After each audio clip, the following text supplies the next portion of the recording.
Report আমরা continuously পাচ্ছি, সব জায়গা থেকেই পাচ্ছি, সমস্ত কাউন্টিং হল থেকে। এখন এই যেহেতু কড়াকড়ি আছে, নিরাপত্তা খুব মানে কঠোরভাবে দেখা হচ্ছে, সেই জন্য কাউন্টিং এজেন্টদের ঢুকতে কোনো কোনো ক্ষেত্রে একটু সময় লাগছে, কিন্তু হয়ে যাচ্ছে আস্তে আস্তে।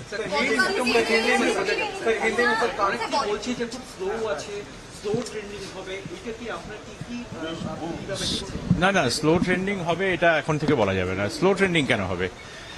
যা যা রিটার্নিং অফিসাররা যত টেবিল চেয়েছিলেন তত টেবিলই দেওয়া হয়েছিল। কোথায়?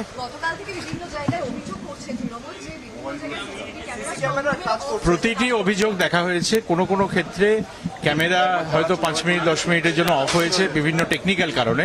যেমন এক জায়গায় আমি দেখলাম যে ওই স্লিপ মোডে চলে গেছে, সঙ্গে সঙ্গেই প্রায় সঙ্গে সঙ্গেই রিটার্নিং অফিসার ওখানে পৌঁছে ওটা রিসেট করে দিয়েছে। হ্যাঁ, আজকে কোনো বিজয় মিছিল করা যাবে না।